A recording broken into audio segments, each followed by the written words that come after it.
prepare a dish that's called kalthappo. In our community we call it kalthappo. You can also call it rice cake. And the ingredients that we need here is, I have taken 3 glasses of raw rice and 1 cup of beaten rice, which I have soaked with the rice. I have soaked the rice for around 3 hours, and the beaten rice just around half an hour is more than enough. It gets soft and then you have to grind it. Here I have taken a big cup of jaggery. You can put according to your taste. And here I have 3 elachis also. Here I have around half a coconut, which I've just cut into pieces, which is going to be ground, and cucumber. So around 1.5 cucumber. It's a huge one. If you do not like the taste of cucumber, you don't have to add it. It's optional. It gives a very nice taste and it gives a very nice flavor. So what we need to do is grind all these ingredients to a nice fine paste. Alright, so what you need to do, first grind the cucumber as it tends to get watery. Then you can add the coconut and make it powder. Then add the jaggery rice and blend it all together in the mixie. Alright, and then you can even add a bit of baking soda also if you want, because it comes nice fluffy and soft. So what I'll go ahead and do right now is I'll go and grind this all into a fine paste, and then I'll show you how it can be baked. It can be baked in a pan on the stove. You don't require an oven for this. Alright, my dough is ready and it is of this consistency. Because of the cucumber, it looks slightly water, but that's okay. It will cook. The batter has to be like the batter of a cake. And I have here for the tempering 1 onion, jeera seeds and curry leaves. What I'm going to do is I'm going to add the jeera seeds to the dough just like this and give it a nice mix. A spoon, 1.5 spoons you can use. This is very optional. In case you don't like the flavor of onion or jeera or curry leaves, you can just add oil in the pan and then pour the dough and bake it. It just takes around 15 to 20 minutes.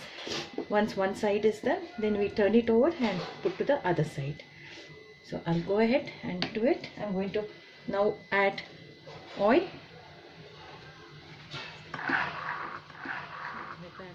My pan is now ready.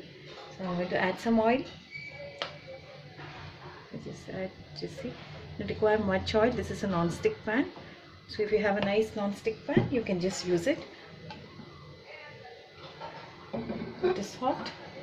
To reduce the flame slightly, I'm going to add some onions.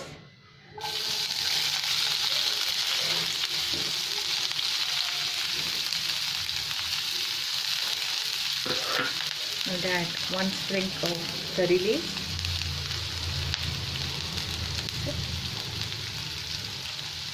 It's going to be a nice shape like this.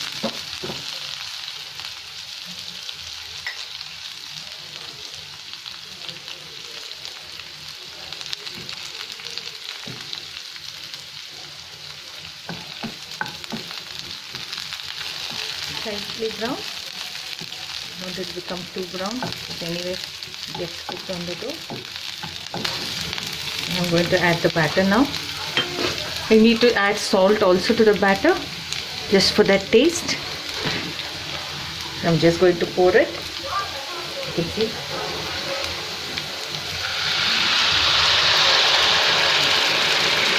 All the onions and the curry leaves will come. You can add up to 3/4 of the pan. Check the taste before you do pour it to the pan, and we'll just allow it to cook open for some time, just for a few minutes, till I can see a few bubbles over here, and then I will cook it on a very low flame for 15 to 20 minutes. See, as you can see, can you see how it's coming like this? Just need to wait for a few bubbles to come, and then we'll close the lid and cook it. It's very yummy and very tasty. Do try this recipe. I'm sure you'll all love it. This was earlier we used to do it in the brass vessel. It have a very wide mouth, and then we used to close it with a lid and keep some cinders. Now since we have the option of this non-stick pan, it's easier to cook in case you don't have a brass vessel. Now I can see that my rice cake or kalthappo is now ready. It is well cooked, as you can see from the top. I'm going to turn it. Take it like this. Don't worry if it breaks. Slightly difficult, so I'm going to use something else. So I need to cook it on both sides. I'm going to use 2 spoons. I'm able to cook. This is how you need to do it. I'm going to go ahead and turn it.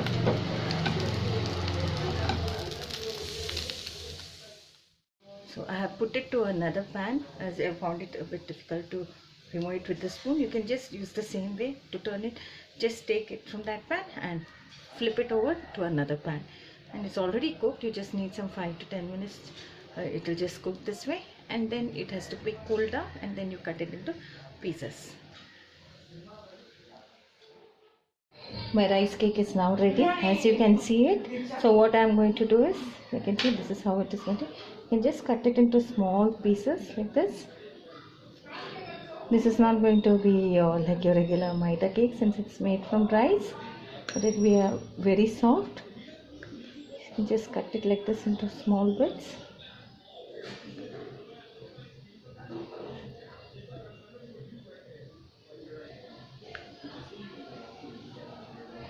Okay, so now I'm going to just take a piece and show it to you. So this is how it's going to be. See, this is the kind of, it's got a spongy thing, though it is made from rice. Do try this cake, and I'm sure you'll all like it. Do like, share and subscribe to my channel, and I'll be posting more videos.